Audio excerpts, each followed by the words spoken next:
We will present the 6GDAWN resilience use case, PoC1 decentralized intrusion detection. We will first present the 6GDAWN security architecture, followed by LADS system for decentralized intrusion detection in Kubernetes.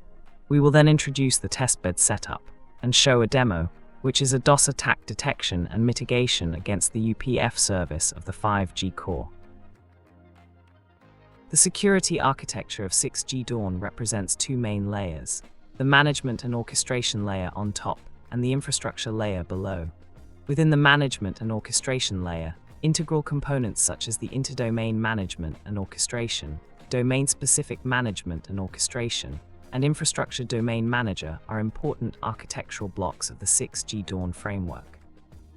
Each orchestrator within this framework integrates 6GDAWN components, including the monitoring system for network surveillance, the analytics engine for data processing, the decision engine for informed decision-making, and the actuators for executing actions based on orchestration directives.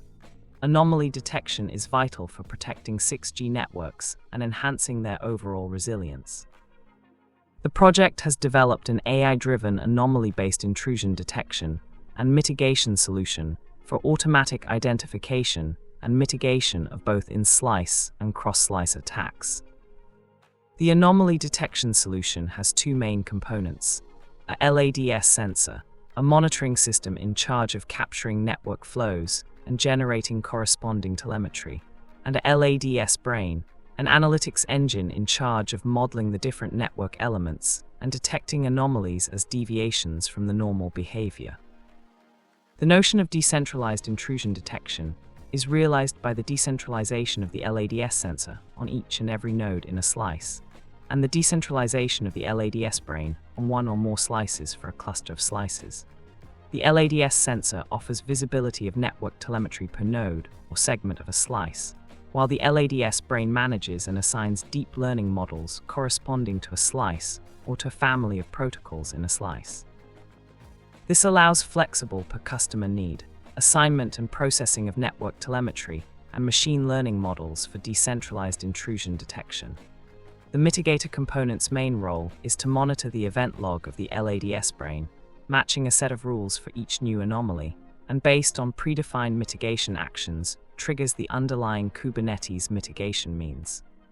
The CTTC testbed is a Kubernetes cluster deployed together with the LADS decentralized intrusion detection components. The Open 5G core and also video stream service are deployed in this cluster. We have the SRS ORAN, which is act as a G Node B and installed in CTTC premises, and we have a Phone 1 Plus as an end-user device, which altogether bring the end-to-end 5G connectivity. In the next, we are going to present the demo. Now here we are going to show all the components that are running in our Kubernetes cluster, and also the end-to-end scenario. You can see that we have different namespace, 5G core, UPF, and video streaming, which you can see. All the components related to the 5G core, except the UPF, is running in this namespace. The UPF is running in the namespace UPF.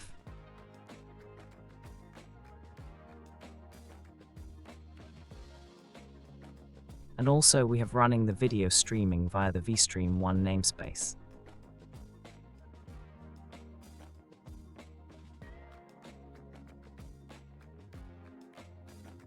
We have the ORAN, which is installed and running on our premises, and we are going to connect to the 5G core that we have shown you in the Kubernetes cluster. It's going to connect to the AMF, which is running in the Kubernetes cluster as it is shown on the screen. Then, finally, you can see the end-to-end 5G connectivity. We get the 5G, and also we have the video streaming, which is running in the same Kubernetes cluster.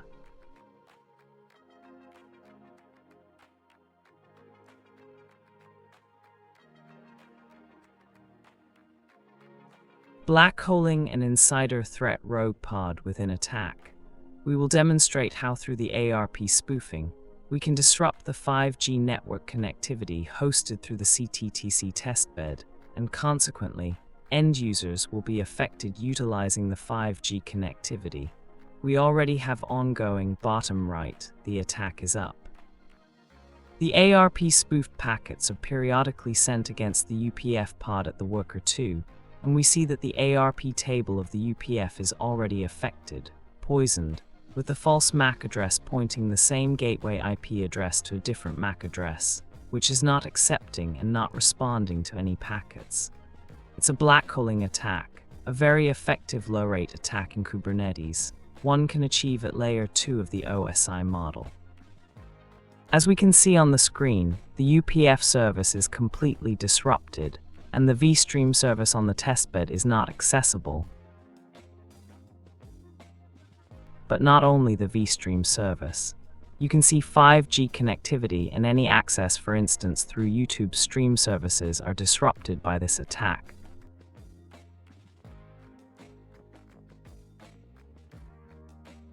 Okay, next we'll see how this attack is mitigated through the resilient toolbox.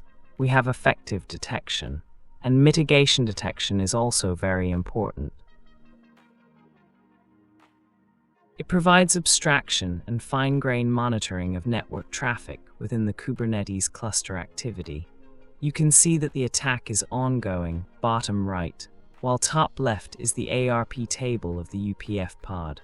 The table is already poisoned with the false MAC address of the gateway's IP address associated.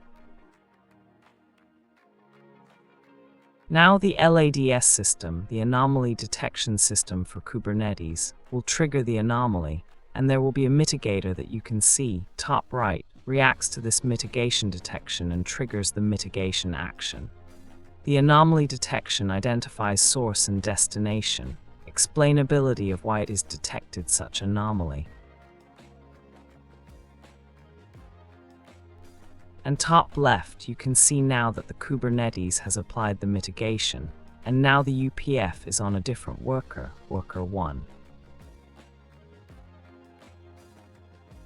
This shows now that how detection is the cornerstone of such resilience posture.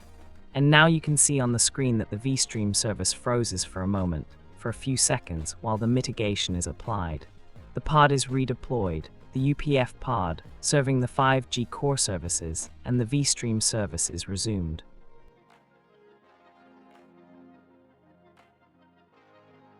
We are going now to see the DOS scenario for the ping flood attack against the UPF service worker 2.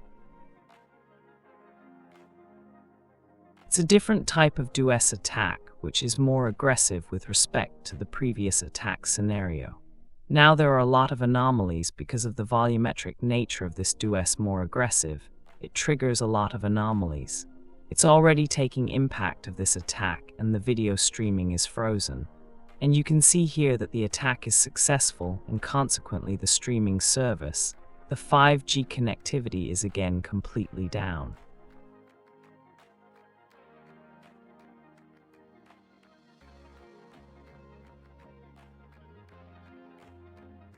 Now we'll follow the same DOS ping flood attack, but this time with the cyber resilient toolbox. It will successfully detect the attack and trigger the mitigation. So the detection is already, the attack is already triggered, and it is the ICMP protocol. The detection has already took place, as you can see, with very high anomalous score, and identifies source and destinations. So LADS precisely defines the source of the anomaly. And the mitigation was successfully applied of redeploying the UPF pod. You can see now the redeployment is on a different MAC address, IP address on a different worker, currently worker 1.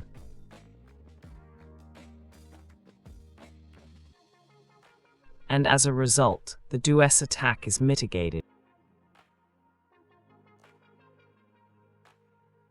and the streaming service, the 5G connectivity basically, resumed, which allows to continue the streaming service on the end-user device accessing using the 5G connectivity.